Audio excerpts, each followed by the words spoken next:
दोस्तों, आज तक आपने बहुत सारी वीडियोस देखी होंगी हिमाचल के ऊपर, हिमाचल के कल्चर के ऊपर, हिमाचल के गांव के ऊपर, हिमाचल के लोगों के ऊपर और टूरिस्ट प्लेसेस के ऊपर। लेकिन ये जो वीडियो है गारंटेड सबसे डिफरेंट है, सबसे डिफरेंट वीडियो है। ये मैं अपने एक फ्रेंड की शादी के ऊपर बना रहा हूँ ये वीडियो। लेकिन सबसे डिफरेंट मैं किस लिए बोल रहा हूँ, ये पहली शादी थी मेरी लाइफ की। वैसे तो मैं बहुत सारी शादियों में गया हूँ जिसमें मुझे एक नाला क्रॉस करके जाना था, साफ पानी का नाला, घुटनों तक पानी आ गया था। अब 1 मीटर लेफ्ट हुए, 1 मीटर राइट हुए, पता नहीं कौन सी नदी में जाके आप गिरोगे, झेलम में, चिनाब में, रावी में, ब्रह्म, पता नहीं यार कौन कौन सी नदी में, मैं नहीं जानता। लेकिन सबसे डिफरेंट शादी थी। दिखाऊंगा वीडियो क्लिप लास्ट में आपको, पूरी वीडियो आप देखना। और भाई अरुण, तू रोज मेरे को फ़ोन कर रहा था 2 महीने से पूरी बात बताने का कि शादी में भी आने का और नाला भी क्रॉस करने का। भाई तेरी शादी हो गई, तेरे को मुबारक। मैं अभी हूँ नाबालिग, सॉरी बालिग। मैंने शादी करनी है, तेरे चक्कर में नाले में मैंने पता नहीं कहाँ जाना था, मुझे कोई आइडिया नहीं था। भगवान देख रहा है ऊपर से, बेटा माफ़ नहीं करेगा तेरे को। दोस्तों, हिमाचल की शादियों में ना बात ही कुछ अलग है। पूरे इंडिया में ना सबसे डिफरेंट, मतलब एक तरीके से हमारे यहाँ पर शादियाँ होती हैं ना, डिफरेंट का मतलब वो मत समझ लेना कि लड़का लड़की के घर आता है, शादी के बाद वहीं पर ही रहता है, बर्तन धोता है, या फिर मतलब लड़की उसको लेके आती है अपने घर ना, वो वाली बात नहीं कह रहा मैं। मतलब आज भी हमारे यहाँ पर ज़मीन पे बैठ के ही खाना खाया जाता है, जिसको हम धाम बोलते हैं। आज भी हमारे यहाँ पर हमारे कल्चर को फॉलो किया जाता है। सपोज़ हमारे यहाँ पर लड़के को साधु बनाया जाता था आज से 50 साल पहले भी, और आज भी उसको साधु बनाया जाता है। आजकल जैसे डेस्टिनेशन वेडिंग्स का बहुत ज़्यादा ट्रेंड हो गया कि आप शिमला चले जाओ, आप मंसूरी चले जाओ, आप नैनीताल चले जाओ। लोग अपनी सारी मतलब पैसे लगा के कि ठीक है जी, सारी होटल्स वालों की जिम्मेवारी है, मेहमान आएंगे, शादी होगी, बात ख़त्म। लेकिन यारो दिल से बताना, जहाँ पर आप पैदा हुए, जहाँ पर आप पले, जहाँ पर आप बड़े हुए, उस आंगन की एक जो मज़ा है ना शादी करने का, उस आंगन के अंदर वो कहीं नहीं मिलेगा आपको, गारंटीड नहीं मिलेगा। तो वैसी शादी दिखाने जा रहा हूँ आज, ले लो मज़े, देख लो, फ्री में है बिल्कुल। तो हिमाचली शादियों के रीति रिवाज शुरू होते हैं अब। सबसे पहले जो कल बकरा हलाल होने वाला है, मतलब जिसकी शादी होने वाली है, उसको पूरी तरह से मतलब सजाना है, उसको जैसे मर्जी उसको गोरा चिट्टा कर देना है। सबसे पहले तो उसके सिर पे तेल लगाने का, किसी भी कंपनी का कोई भी तेल, 1 लीटर, 2 लीटर, 3 लीटर, 4 लीटर, जो लगता है उसके सिर पे लगाने का। चाहे उस बेचारे के सिर पे बाल एक हो, चाहे वो आधा गंजा हो, चाहे उसकी विग हो, चाहे बाल हो, बस बाल शाइन मारने चाहिए भैया, उससे ज़्यादा कोई मतलब नहीं है। तेल हो जाए 200 रुपये लीटर, तेल हो जाए 300 रुपये लीटर, लड़के को चमकाने का है बिल्कुल। तो ये हमारा है पहला रीति रिवाज, आने का, सिर पे तेल लगाने का। ये जो हमारा अगला रीति रिवाज है, ये सबसे डिफरेंट है पूरे इंडिया में। मतलब पूरे इंडिया में आपको देखने को नहीं मिलेगा। लड़के को प्रॉपर एक बाबा बनाया जाता है, बाबा बोले तो साधु संत बनाया जाता है। मतलब साधु संत तो आप जानते ही हैं, मतलब पीला कपड़ा पहना दिया, उसके बाद उसको ना घर के 3-4 चक्कर लगवाए जाते हैं बाहर। उसमें क्या करता है, साथ में उसने बैग टांगा होता है, उस बैग के अंदर उसने भिक्षा मांगनी होती है, तो लोग बाहर खड़े होकर उसको भिक्षा देते हैं, वो अपने बैग में डालता है। तो हमारे में इसको बोलते हैं कि रीति रिवाज है, ये हमारा एक संस्कृति है। बट मैं बैठ के सोच रहा था साइड में सीढ़ियों पे कि यार ये टेक्निकल एक चीज़ है जो मेरे दिमाग में आ रही है कि कल को बीवी उसको खाना पूछेगी, पानी पूछेगी या नहीं पूछेगी, आई डोंट नो, उस बेचारे को खुद नहीं पता। तो गांव वाले उसको प्रॉपर ट्रेनिंग दे रहे हैं कि भैया अगर ऐसी कंडीशन आ जाए ना, तो भिक्षा भी मांगना आना चाहिए। तो भिक्षा की पूरी ट्रेनिंग दी जाती है, और ये हमारा सेकंड कल्चर है जो सबसे इम्पोर्टेंट है। आप वीडियो में देख रहे हैं पंडित जी लड़के को कुछ समझा रहे हैं, जो कल दूल्हा बनने वाला है, उसको कुछ ज्ञान दे रहे हैं, कुछ उसको शिक्षा दे रहे हैं। इसमें हमारे में शिक्षा देना बोला जाता है इसे, जो पंडित जी दूल्हे को देते हैं। तो ये शिक्षा जो है ना, ये पता क्या शिक्षा है इसमें, कि उसको समझाया जा रहा है कि भैया अभी भी तेरे पास टाइम है, कल तेरी शादी होनी है, अभी भी सोच ले, तो विचार कर सकता है। वरना देख ले बाहर जो बैंड बाहर बज रहा है ना, और जो लोग नाच रहे हैं ना, कल को तेरा जब बैंड बजाएगी ना, तो तेरे को भी नाचना पड़ेगा। पंडित जी बोलते हैं मैं खुद मैरिड हूँ, तो मैं जानता हूँ। मतलब समझ रहे हो ना यार, जो मैरिड लोग वीडियो देख रहे हैं सब जानते हैं, मेरे को बोलने की ज़रूरत नहीं है। दोस्तों हमारे यहाँ पर वेडिंग्स जो हैं हिमाचल में वो 2-3 दिन पहले ही शुरू हो जाती हैं। मतलब गांव के लोग आएंगे, थोड़े गीत संगीत होगा, लेडीज संगीत होगा। अभी तो काफ़ी कुछ चेंज हो चुका है कि 2-3 दिन पहले आ रहे हैं, लेकिन मैं जानता हूँ कि मैं जब आई थिंक 5th या 6th क्लास के अंदर था या 7th क्लास में भी था, तो लोग ना 15-15 दिन पहले हमारे यहाँ पर आना शुरू होते थे, जिसको हम बोलते हैं अपनी लैंग्वेज में गीत गाना उन्यो, मतलब संगीत। हमारे यहाँ पर कहते हैं गीत गाना उन्यो। लेडीज़ आती थी, अपना गीत संगीत चलता था, नाचना गाना, एक शादी को सेलिब्रेट किया जाता था। और जो हमारे यहाँ के गांव के जो मर्द थे वो बैठ के अपना ताश खेलते थे। अरे ताश मतलब कि वो नहीं कि जुआ खेलते थे, बट अपने एक टाइम पास के लिए ताश खेलते थे, चाय बनती थी, मट्ठियाँ बटती थी, क्या मज़ा होता था उनके अंदर, मतलब क्या बोलूँ मैं आपको। पर वो चीज़ें ना आज ख़त्म हो चुकी हैं। लोगों के पास इतना टाइम नहीं है कि 15-15 दिन वे लोग इतना आगे पड़ जाओ ना, लेकिन फिर भी उस कल्चर को काफ़ी फॉलो किया जाता है। और आज भी हमारे यहाँ पर लेडी संगीत होता है और अपना एक अलग ही चार्म है हिमाचल की शादी का। तो वो आप देखेंगे इस वीडियो के अंदर, तो वो मैं आपको बता दूं पहले कि पहले मैंने आपको एक इंट्रोडक्शन दे दी कि हिमाचल की शादियाँ होती कैसी हैं, उसके बाद में दिखाएंगे आपको शादी की कुछ क्लिप, थोड़ा समझ आएगा आपको भी। हमारे हिमाचल में डीजे से ज़्यादा अपने मुँह के डीजे को प्रेफरेंस दी जाती है। मुँह का डीजे बोले तो जितनी भी गांव की लेडीज़ हैं या फिर हमारे रिश्तेदारों में जो भी लेडीज़ आई होती हैं वो सब इकट्ठी होंगी और हर एक कल्चर के ऊपर मतलब वो गाना गाती हैं। जैसे कि मैंने आपको बताया ना कि तेल लगाया जाता है सिर में या फिर बाबा बनाया जाता है। इस तरह की काफ़ी चीज़ें होती हैं, हमारे रीति रिवाज हैं। तो उन रीति रिवाजों पर उन्होंने गाना सोच के रखा होता है, वो गाना गाएंगी, अपनी खुशी जाहिर करेंगी। और मैं तो बोलता हूँ कि रीति रिवाज होना बहुत ज़रूरी है और इनको फॉलो करना बहुत ज़रूरी है।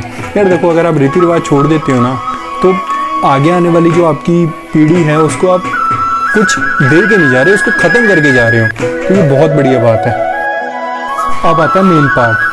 बारात चलने के आधा घंटा पहले डीआईडी के ऑडिशन शुरू हो जाते हैं। डीआईडी के ऑडिशन में सबसे पहले ऑडिशन देने आते हैं लड़के के भैया भाभी, उसके बाद उसके मम्मी डैडी, फिर आस पड़ोस वाले, फिर उसके बाद रिश्तेदार, और फिर जो सड़क में आ जा रहे होंगे वो भी आ जाते हैं बैंड बाजे की धुन सुन के। और जो सबसे बढ़िया परफॉर्मेंस देता है उसके ऊपर वनडे किए जाते हैं। हमारी हिमाचली में बोलते हैं वनडे। वनडे मतलब आपने 10-20 का नोट अपनी जेब से निकाला और लड़के के ऊपर जो भी नाच रहा होगा उसके ऊपर आपने घुमाया और बैंड बाजे वाले को पकड़ा दिया। तो ये वनडे होते हैं। और इस कंपटीशन में जीतता कौन है? लड़के के यार दोस्त। मैं एक बात ज़रूर जानता हूँ कि पूरे इंडिया में किसी भी स्टेट में, किसी भी गाँव में कहीं भी शादी हो रही होगी, सबसे ज़्यादा जो जोश होता है वो लड़कों के अंदर ही होता है, जो लड़के के यार दोस्त होते हैं। तो हर बारी विनिंग परफॉर्मेंस लड़के के यार दोस्त ही देते हैं।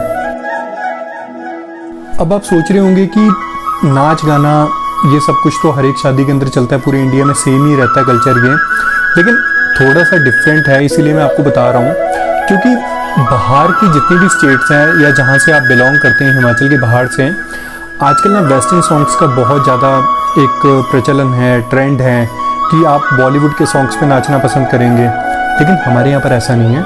हमारे यहाँ पर आज भी हमारी जो संस्कृति है, हमारा जो कल्चर है और जो हमारे लोकगीत हैं, उनको हमेशा प्रेफरेंस दी जाती है।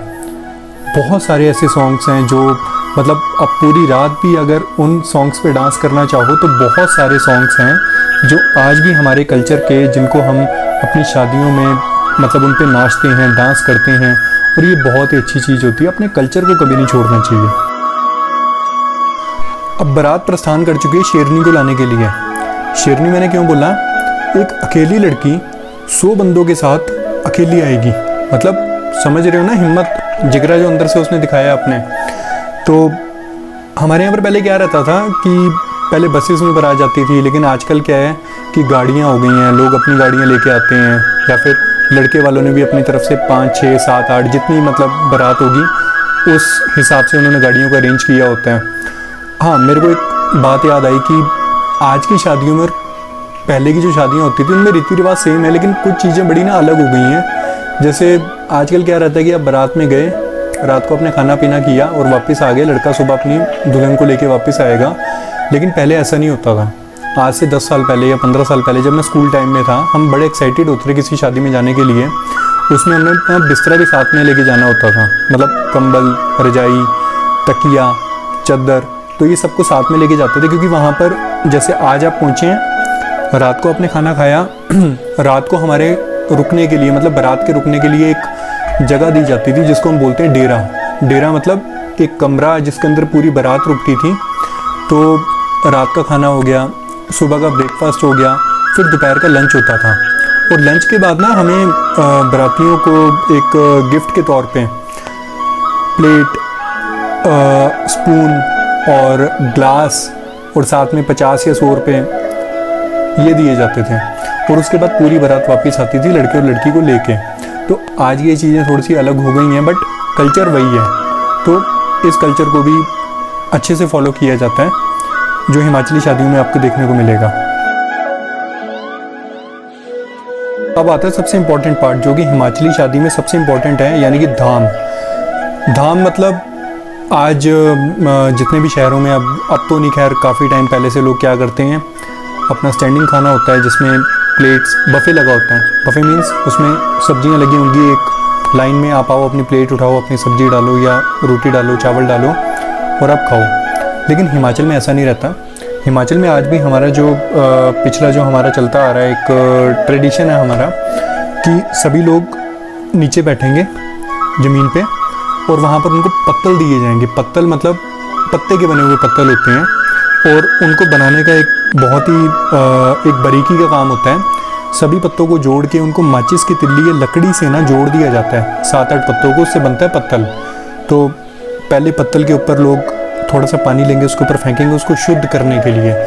ऑलरेडी शुद्ध होते हैं लेकिन फिर भी लोग उस पर पानी डालते हैं। उसके बाद में एक लाइन से चावल आएंगे, फिर उसके बाद में दालें आएंगी, फिर दोबारा चावल आएंगे, फिर उसके बाद में जैसे आपका पनीर हो गया। मद्रा सबसे फेमस है पूरे हिमाचल का, ऑल ओवर इंडिया में। तो मद्रा आता है, जिसका मद्रे का मैं बता दूं आपको थोड़ा सा, कि चने और आलू का बना होता है और देसी घी उसमें डलता है। तो ये सब चीज़ें हिमाचल में खिलाई जाती हैं, इसको हम धाम बोलते हैं। और मेरे अकॉर्डिंगली सबसे सूचा खाना होता है। सूचा मतलब सबसे शुद्ध खाना कह सकते हैं इसे आप, क्योंकि प्लेट्स का क्या रहता है कि आपने प्लेट में खाया, उसको धो के दोबारा किसी और बंदे को दे दिया। लेकिन हमारे यहाँ पर एक बारी पत्तल में खाया, उस पत्तल को फेंका जाता है और फिर नए पत्तल आते हैं। तो ये हिमाचल का ट्रेडिशन है जो कि फॉलो किया जाता है और हर एक शादी में किया जाता है। कोई फ़र्क नहीं पड़ता कि आप गरीब हैं या अमीर हैं, ये हर एक जगह पे खाना ऐसा ही मिलेगा आपको। और आप भी कभी हिमाचल आइए, आप हमारी शादियों को एंजॉय कीजिए और आपको डेफिनेटली ये चीज़ बहुत पसंद आएगी। अभी सभी बारातियों ने ब्रेकफास्ट कर लिया, उसके बाद विदाई हो गई लड़की की। हमारे यहाँ पर क्या रहता है कि टाइम रखा जाता है, एक पंडित जी टाइम निकालते हैं कि लड़की के गृह प्रवेश का कौन सा टाइम अच्छा है, 7 का, 8 का, 9 का, 8:30 का, जो भी हो। तो मेरे फ्रेंड की शादी में जो टाइम रखा था वो था 8:30 बजे का। तो अभी आप देख रहे हैं वीडियो में कि हमारे हिमाचली कल्चर में आज भी लड़कियों को डोली में लेके आया जाता है। आप सुनते होंगे पुराने गानों में भी कि डोली सजेगी या डोली उठेगी।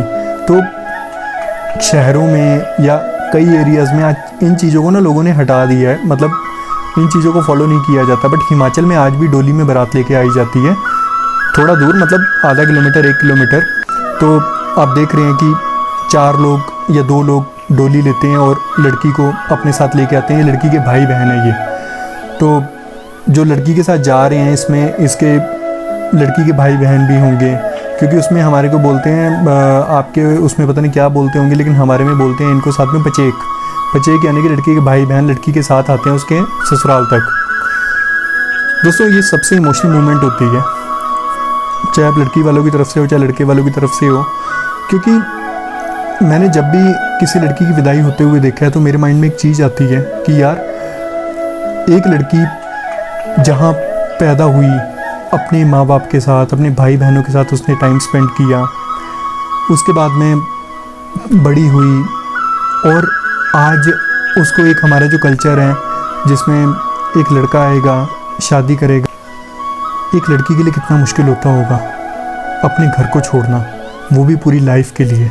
हाँ ठीक है, कभी कभार बीच में आना होगा, लेकिन आप अपने दिल से सोचो कि आप जो लड़के हैं, हम जो लड़के हैं, हमारी लाइफ कितनी इजी है कि हम अपने घर कभी भी आ जा सकते हैं। लेकिन ये लड़कियां एक बारी अपने घर से विदा हो गई तो एक तरीके से मेहमान बन के रह जाती हैं दुनिया की नज़रों में।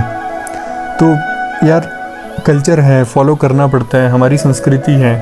लेकिन दोस्तों आप अब इस बात को सुनने के बाद कभी भी अपनी वाइफ को देखेंगे तो दिल में ना रिस्पेक्ट रखना उनके लिए, क्योंकि सामने वो एक लेडी खड़ी हुई है जिसने अपना घर छोड़ा, वो संसार छोड़ा जिसको वो कभी छोड़ना नहीं चाहती थी, और वो सब छोड़ के आपके साथ आई है। तो रिस्पेक्ट देना यार उसको, उसी ने आपके घर को स्वर्ग बनाया है। तो दोस्तों अब उस पार्ट पे आता हूँ मैं जो मैंने शुरू में आपसे जिक्र किया था, सबसे खतरनाक बारात। मतलब मैंने बोला ना आपसे कि मैंने बहुत सारी शादियाँ देखी हैं आज तक, लेकिन ऐसी शादी मैंने आज तक नहीं देखी जिसमें हमें इतना ज़्यादा मतलब कि एक डेंजरस सिचुएशन हमारे लिए बन गई थी। मैं गारंटेड बोलता हूँ, रोहित शेट्टी का वो सीरियल आता है रियलिटी शो खतरों के खिलाड़ी, अगर वो हम सब बारातियों को ऐसे देख लेना बिना ऑडिशन के हमें ले लें और विनर भी हमारे में से कोई बन जाएगा। तो ये देखो, ये दूल्हा जा रहा है खड क्रॉस करके, ये गिरा गिरा गिरा गिरा गिरा बच गया। अगर ये गिर भी जाए ना तो कोई फ़र्क नहीं पड़ता, क्योंकि बंदा कुछ ना कुछ साथ में लेके आ रहा है। मतलब दुल्हन तो साथ में लेके आ रहा है ना कम से कम। हम क्या लेके आ रहे हैं? पहले वाला रिवाज था, कटोरियाँ मिलती थी, ग्लास मिलते थे, चम्मच मिलते थे, 50 रुपये मिलते थे, 100 रुपये मिलते थे। हमें तो वो भी नहीं मिला। फालतू में कहीं पर किसी नदी में जाके हमने मिलना था और बचना कुछ भी नहीं था। तो चलो छोड़ो, अब आप इंजॉय करो इस वीडियो को। एक दो क्लिप मैं आपको दिखाता हूँ, आपको पता लग जाएगा कि हम कितने खतरों को झेल के इस बारात से वापस आए हैं। तो दोस्तों होपफुली आपको वीडियो पसंद आई होगी। हिमाचल के कल्चर के बारे में आपने बहुत कुछ जाना होगा। तो प्लीज़ इस वीडियो को लाइक कीजिए, चैनल को सब्सक्राइब कीजिए और अपने फ्रेंड्स के साथ शेयर कीजिए। फ्यूचर में मैं और भी हिमाचल के बारे में जितनी भी अलग अलग जानकारी है वो वीडियोस लेके आपके सामने आता रहूँगा। वीडियो देखने के लिए बहुत बहुत धन्यवाद।